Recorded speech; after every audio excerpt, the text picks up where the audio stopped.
When my daughter Emily and I moved into Maplewood Estates, I believed our life was finally going to become peaceful again after. Years of hospitals, therapy sessions, and endless worry about her health. Emily was only 10 years old, but she had already faced more struggles than most adults ever would because a rare spinal condition had slowly taken away her ability to walk, which meant she had been using a wheelchair since she was 6 years old, and even though the diagnosis once felt like the end of our world, Emily somehow refused to let it define her personality because she was the kind of child who always tried to smile even during the hardest moments. She loved drawing animals, she loved feeding birds, and she decorated her wheelchair with colorful stickers like it was her personal race car. And when we first arrived in Maplewood Estates, the neighborhood seemed like the perfect place for her to feel safe.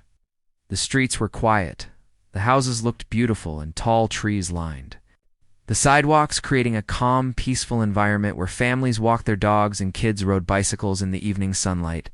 And at first, I truly believed we had found a community where people cared about each other. But what I did not realize yet was that the neighborhood had a person who believed she controlled everything, and her name was Karen, the president of the Homeowners Association, and the first time I met her was only 3 days after we moved in while Emily and I were unloading boxes from the car when a woman wearing a bright red shirt walked across the street with the confident attitude of someone who thought she owned the entire place. She introduced herself as Karen and immediately began talking about HOA regulations. Instead of welcoming us like a normal neighbor would, she looked around our property carefully like she was inspecting every small detail, and when she noticed Emily sitting in her wheelchair, her expression changed in a way that made me uncomfortable. Because it was not sympathy or kindness, it was annoyance, she told me. The community had very strict standards, and that everything had to follow HOA guidelines, and then she said something that shocked me. She pointed at Emily's wheelchair, and it told me to make sure that equipment did not damage the sidewalks. And for a moment I was too surprised to respond because I had never heard someone refer to a child's wheelchair like it was some kind of machine. Emily quietly asked me later if the lady had called her equipment, and I tried to brush it off because I did not want her feelings hurt, but that strange introduction turned out to be only the beginning, because during the following weeks Karen started sending HOA notices about ridiculous violations, including a complaint that our accessibility ramp was not approved by the association, even though the ramp had been installed by the previous homeowner so Emily could safely enter the house. Another notice claimed that Emily's chalk drawings on our driveway were considered visual disturbances, and another warning stated that her wheelchair had been parked too close to the community mailbox. And every time I tried to speak with Karen, she insisted that rules were rules and refused to show any understanding about Emily's situation. Meanwhile, my daughter slowly began noticing the tension around us, and one evening, while she was coloring at the kitchen table, she looked up at me with worried eyes and asked if she was causing trouble for the neighborhood, which broke my heart because no child should ever feel like a burden simply because they use a wheelchair. I reassured her that she had every right to live there just like anyone else, but Karen's behavior did not stop. She started appearing outside whenever Emily and I went for our daily walks. It's almost like she was watching us, waiting for something to complain about, and sometimes she carried a clipboard and wrote things down, which made the situation feel even more uncomfortable. One afternoon, Emily and I stopped at the walking path near the small park where she liked to feed birds, and for a few peaceful minutes she laughed while pigeons gathered around her wheelchair. But then Karen suddenly appeared and told us that Emily was blocking the pathway, even though the path was wide enough for several people to walk through at the same time. And when I calmly explained that there was plenty of space, Karen crossed her arms and repeated that HOA rules applied to everyone, while Emily looked down at her hands, trying not to cry. And that was the moment I realized something important. Karen was not simply enforcing neighborhood rules, she was targeting my daughter, and deep down, I felt a growing fear, because people like Karen rarely stop once they start using their authority to control others. They usually escalate until someone finally stands up to them, and at the time, I had no idea how far Karen was willing to go. Or that one afternoon, in front of several neighbors, she would grab my daughter's wheelchair and drag her out of it, creating a moment that would change everything in our lives and expose the truth about the woman who believed she ruled our neighborhood. During the weeks that followed, Karen behavior became more aggressive and impossible to ignore because what had started as small complaints slowly turned into a pattern of constant pressure that seemed designed to make our daily life uncomfortable. Emily and I tried our best to continue living normally, but every time we stepped outside, it felt like Corin was watching, waiting for another excuse to enforce a rule that only seemed to apply to us. Another HOA notice appeared on our door only a few days after the first one, claiming that the wheelchair ramp in front of our house disrupted the visual harmony of the neighborhood. Even though the ramp had existed long before we moved there and had clearly been approved in the past, when I called the HOA office again, Karen answered with the same cold, professional tone and repeated that rules were rules, as if that phrase could magically justify treating a child with a disability like a problem instead of a resident. I tried explaining that the ramp was necessary for Emily to enter the house safely, but Karen simply told me I would need to submit an official request for special consideration, which could take several weeks to review, and until then we were technically violating community guidelines. The conversation ended with me feeling frustrated and powerless because it was obvious that Karen was using the rules as a weapon rather than a system meant to help the neighborhood. Meanwhile, Emily continued trying to enjoy the small parts of life that made her happy. Every afternoon after school, we visited the walking path near the small park because she loved watching the birds gather near the benches. She would bring a small bag of breadcrumbs and gently toss them onto the pavement while laughing as pigeons waddled around her wheelchair. But even those peaceful moments began to change because Karen started appearing there too, sometimes standing at the edge of the path with her arms crossed while observing us from a distance, and other times slowly walking past while pretending to inspect the condition of the sidewalk.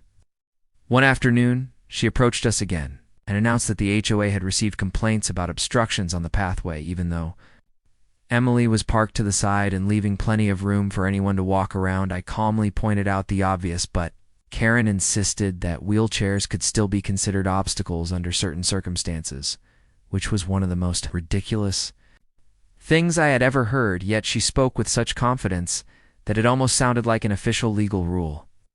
Emily looked down at her hands during the conversation, and I could see the joy slowly fading from her expression after Karen walked away. Emily asked quietly if she should stop coming to the park because she did not want to cause trouble, and hearing those words filled me with both sadness and anger, because no 10-year-old child should feel like they are doing something wrong just by enjoying fresh air outside their home. I assured her that she had every right to be there and that Karen was simply being unfair, but the situation continued getting worse. Another notice arrived a few days later, accusing us of creating excessive noise from wheelchair movement on pavement, which made absolutely no sense since the neighborhood regularly echoed with the sound of lawnmowers, barking dogs, and children playing basketball in their driveways, yet somehow Emily quiet wheels were suddenly considered disruptive.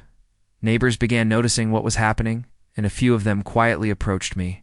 While I checked the mailbox or watered the small flower garden near our porch, one older man who lived 2 houses down shook his head and told me Karen had always enjoyed controlling people, but that she seemed especially determined to make an example out of our family. Another neighbor mentioned that Karen had previously tried to force a couple to repaint their entire house because the shade of blue they chose did not perfectly match the HOA color palette, and even though those stories sounded extreme, they helped me realize that Karen behavior was not new. She had simply found a new target in us, and unfortunately, that target included a child who already faced more challenges than most people could imagine. Still, I tried to keep my focus on protecting Emily from the negativity because she deserved happiness, not conflict. One evening, as the sun began setting, we rolled slowly along the sidewalk near our house, enjoying the cooler air after a long, warm day. Emily pointed excitedly at a small group of sparrows hopping along the grass and began telling me a story she had imagined about them being a family searching for dinner, when suddenly Karen's voice interrupted from behind us, asking loudly if we realized that the HOA had specific rules about loitering near shared sidewalks. I turned around, feeling my patience slipping because we were literally in front of our own house and had been there for less than 2 minutes. Yet Karen continued speaking as if she had caught us committing a serious violation. Emily quietly rolled closer to me while Karen lectured about community standards and respectful behavior. In that moment revealed something important to me. Karen was not simply enforcing rules. She was trying to intimidate us, hoping that the constant pressure would eventually make us leave the neighborhood, or at least make Emily stop using public spaces the way every other child could. But what Karen did not understand was that after everything Emily and I had already survived, hospitals, surgeries, and endless uncertainty, we were not going to surrender our small pieces of happiness without standing our ground. Unfortunately, Karen's determination seemed to grow stronger each day, and the tension building between us was beginning to reach a point where something inevitable was going to happen, something that would push the situation far beyond complaints and warning notices into a moment none of us would ever forget.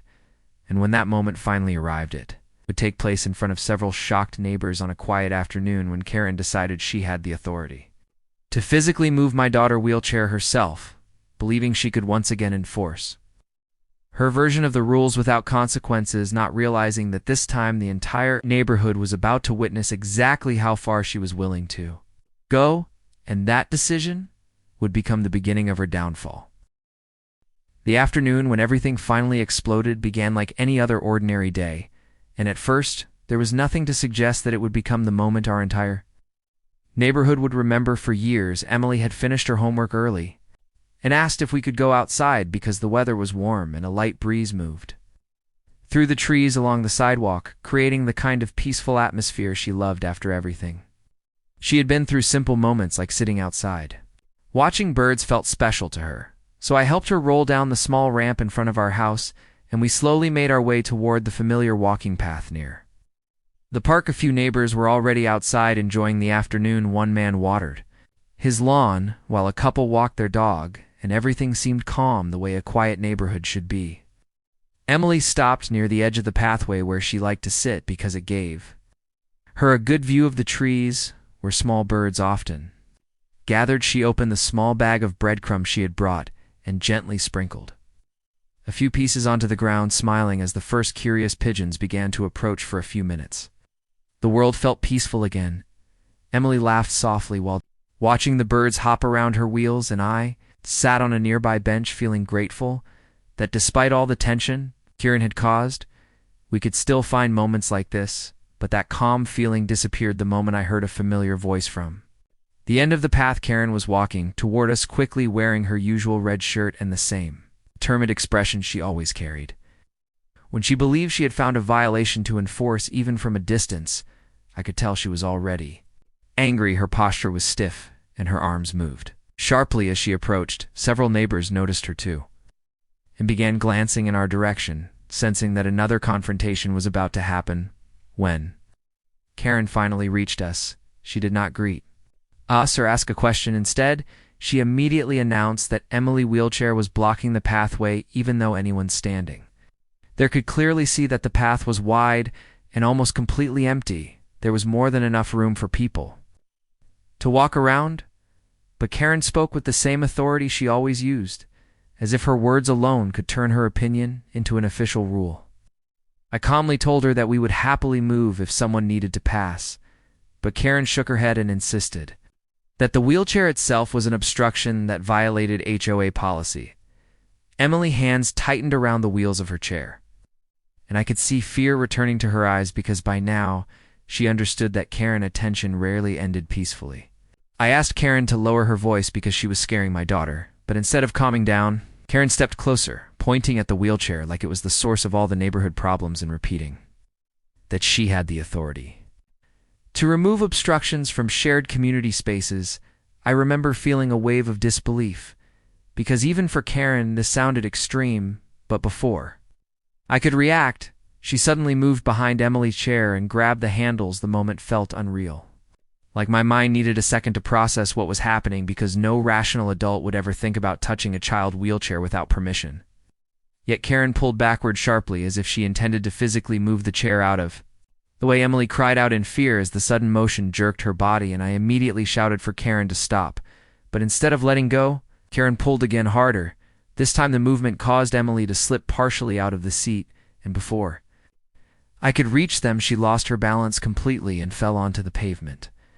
Beside the wheelchair, her small hands hitting the ground as she tried to protect herself, the sound of her frightened cry cut through the quiet street, and several neighbors gasped in shock. Everything happened within seconds, but it felt much longer to me as I rushed forward, my heart racing with anger and panic.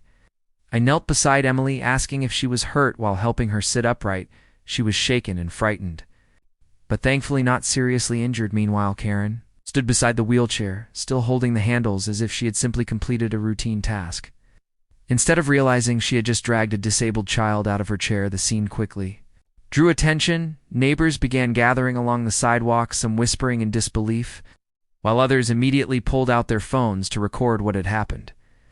And that was when the situation became even more unbelievable, because instead of apologizing or showing concern, Karen reached into her pocket, pulled out her phone with a confident expression. She loudly announced that she was calling the police, claiming that we were refusing to follow HOA rules and causing a public disturbance. The words sounded absurd to everyone standing there, because they had just watched her grab the wheelchair and pull it violently backward. Yet Karen spoke into the phone as if she was the victim, describing the situation dramatically and telling the dispatcher that she felt threatened by residents who refused to respect community guidelines. Emily sat quietly in her chair after I helped her back into it, tears still visible in her eyes, while neighbors stepped closer asking if she was okay. One woman placed a gentle hand on Emily's shoulder, offering comfort, while another neighbor shook his head in disbelief and said he had captured the entire incident on video. Karen finished her call and stood with her arms crossed, appearing completely confident that the police would arrive and support her version of events, but the atmosphere around us had already changed. The quiet neighborhood that Karen believed she controlled was now filled with witnesses, people who had seen exactly what happened, and many of them continued recording as they waited for the police to arrive, because everyone understood that something serious had just occurred.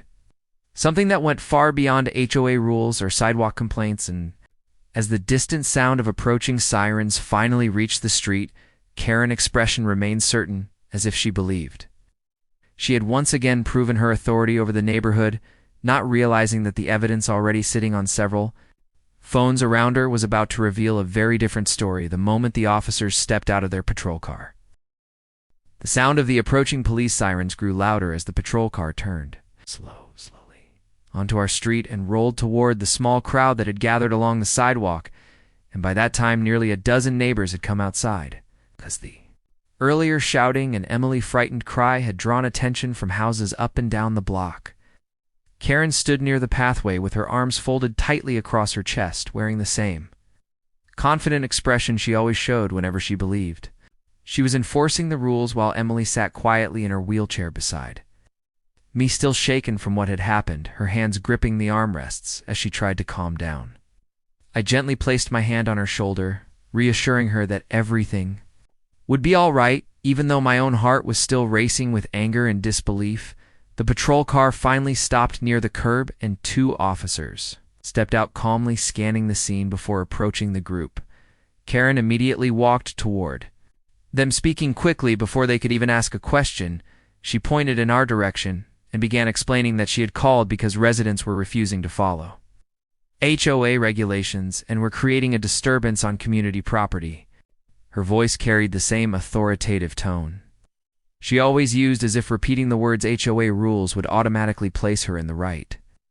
The officers listened quietly, without interrupting, while occasionally glancing around at the neighbors who stood nearby. Several of them were still holding their phones, and it was clear from their expressions that they had witnessed far more than Karen was describing. After she finished speaking, one of the officers asked a simple question about what exactly had happened before the call, and Karen responded by claiming that Emily's wheelchair had been blocking the pathway, and that when she politely asked us to move, we became aggressive and refused to cooperate. The story sounded completely different from the reality everyone had just seen, but Karen delivered it confidently, as if she believed no one would challenge her version of events. Meanwhile, the second officer turned toward me and calmly asked if Emily was all right. I explained what had actually happened, describing how Karen grabbed the wheelchair and pulled it backward, causing Emily to fall onto the pavement. As I spoke, I could see Karen shaking her head dramatically, trying to interrupt, but the officer held up a hand,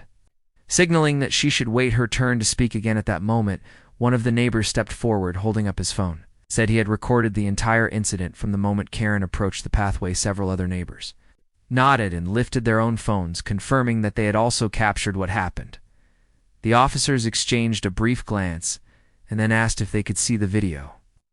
The crowd grew quiet as the neighbor played the recording on his screen, and everyone watched together. The footage clearly showed Karen walking quickly toward Emily and me, arguing about the pathway and then moving behind the wheelchair before grabbing the handles and pulling it sharply backward. The video also captured Emily's cry of fear and the moment she slipped out of the chair onto the ground. When the recording ended, there was a brief silence as the officer paused the video and looked directly at Karen, whose confident expression had suddenly faded. Karen tried to speak again, insisting that the video was misleading and that she had only been attempting to move an obstruction. But the officer calmly explained that touching someone in a wheelchair without permission, especially in a way that caused a child to fall, could be considered serious physical misconduct. Another neighbor then stepped forward, offering to show a second recording taken from a different angle, which confirmed the same sequence of events from a clearer perspective. At this point, the officers began taking the situation much more seriously. One of them asked Emily gently if she had been hurt, and she quietly explained that she was scared when the chair was pulled backward and had lost her balance. Hearing her small voice described the moment seemed to affect everyone standing there, including the officers, who immediately requested medical assistance. Just to ensure she was not injured while they continued reviewing the videos, neighbors began sharing their own experiences, with Karen behavior describing past arguments about minor HOA violations and explaining that many people in the neighborhood had felt intimidated by her strict enforcement style.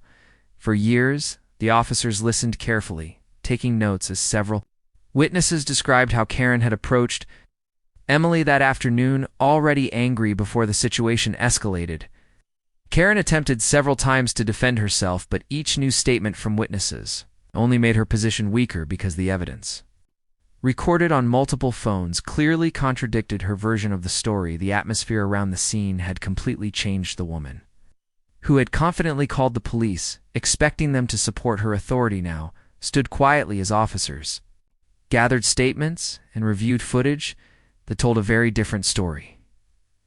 Meanwhile, the flashing lights of the patrol car reflected off nearby houses, and more neighbors stepped outside, watching from their driveways, curious about the unusual activity. On an otherwise quiet street, Emily held my hand tightly, while the paramedics who had arrived checked her briefly to confirm that she had not suffered any serious injury. And although she was physically all right, the emotional shock of being pulled from her wheelchair was still visible in her eyes. The officers assured us that they were documenting everything carefully and that the situation would be handled according to the law. Karen remained standing near the edge of the crowd, noticeably quieter than before, while the officers continued reviewing the recordings. Because what had started as her attempt to use the police to intimidate us had now become a formal investigation into her own actions, and the realization slowly spread through the neighborhood that the authority Karen had relied on for so long was no longer protecting her from the consequences of what she had done. As the officers continued gathering statements and reviewing the recordings, the reality of the situation slowly settled over the entire street, and what had started as a simple afternoon confrontation had now turned into a moment that exposed years of behavior many neighbors had quietly tolerated for too long. Karen stood near the patrol car, noticeably less confident than she had been earlier, while the officers spoke calmly with witnesses and documented every detail of the incident. The same neighbors who once avoided conflict with the HOA president were now openly discussing what they had seen, and several people described past situations where Karen had aggressively enforced rules or threatened fines over small issues that never seemed important enough to challenge before. But watching her drag a disabled child from a wheelchair had clearly crossed a line that no one could ignore. The lead officer eventually approached Karen and explained that based on the witness statements and video evidence, the situation was being treated as a potential assault investigation. Hearing those words caused Karen's expression to change completely. The woman, who once spoke with unwavering authority, now looked nervous as she attempted to explain that she had only been trying to remove an obstruction from the pathway, but the officer calmly reminded her that a child wheelchair was not an object that could simply be moved without consent, especially when doing so caused the child to fall onto the pavement. While this conversation took place, the second officer returned to speak with me, and Emily assuring us that the recordings provided clear documentation of what had happened, and that the case would be forwarded for further review. Emily sat quietly in her wheelchair holding my hand, but the fear she had felt earlier was slowly being replaced by relief as neighbors continued offering support. A woman brought a bottle of water for Emily, while another told her she had been very brave during the entire situation. The sense of community that had once seemed distant in this neighborhood was finally becoming visible as people stood together, refusing to ignore what had happened. The officers eventually informed Karen that her actions would be included in an official report and that she might be contacted for further questioning depending on the outcome of the investigation and hearing. That news appeared to shake her confidence even more because for the first time since we moved into the neighborhood, she could no longer rely on her HOA position to control the situation. Meanwhile, the paramedics confirmed again that Emily was not seriously injured, though they recommended we monitor her for any soreness from the fall, and after ensuring she was comfortable, they allowed us to remain at home instead of transporting her to the hospital. As the emergency vehicles prepared to leave the street, the officers thanked the neighbors for cooperating and reminded everyone that the recordings and statements would help ensure the truth of the incident remained clear once the patrol cars finally drove away. The quiet neighborhood began slowly returning to normal, but something had undeniably changed. People who had once kept their distance from HOA disputes were now openly discussing the need for accountability within the community. Several neighbors approached us offering kind words and expressing regret that they had not spoken up earlier about Karen behavior, and one older resident explained that the HOA board would soon be holding a meeting to review the leadership of the association because what happened that afternoon had deeply concerned many homeowners. Emily listened quietly while these conversations took place, and although she was still tired from the emotional stress, she managed to give a small smile when a neighbor's daughter brought over a colorful drawing of birds to cheer her up. Watching her smile again reminded me why standing up to Karen had been necessary, because no child should ever feel afraid to exist in their own neighborhood. Later that evening, as the sun set behind the houses, Emily and I sat together on the front porch, reflecting on the day events. The same street that had once felt tense and unwelcoming now seemed filled with people who finally understood what had been happening all along. Karen's house remained quiet across the road with the curtains closed, and the confident presence she once projected had completely disappeared over the following days. The story of what happened spread quickly through the neighborhood, and several residents began formally questioning Karen leadership within the HOA because the videos recorded that afternoon had made one thing undeniable: the authority she had used to pressure others for years had been abused in a moment that no one could defend. Eventually, a community meeting was scheduled where residents discussed new leadership and the importance of ensuring that the HOA existed to help neighbors rather than intimidate them. And although the legal process regarding the incident continued quietly in the background, the immediate result was clear: Karen's influence over the neighborhood had collapsed under the weight of her own actions, while Emily slowly returned to her normal routine, visiting the walking path again and feeding the birds just like she had before. The difference now was that whenever we went outside, neighbors greeted her warmly, sometimes stopping to chat or simply wave as they passed by. And each time, Emily rolled along the sidewalk, laughing at the birds hopping around her wheels. It felt like the neighborhood had finally become the peaceful place we hoped for when we first moved there, proving that Karen's attempt to control everyone through fear had ultimately backfired in the most public way possible. In the moment she decided to drag a child from her wheelchair was the exact moment she lost the authority she had once believed was untouchable.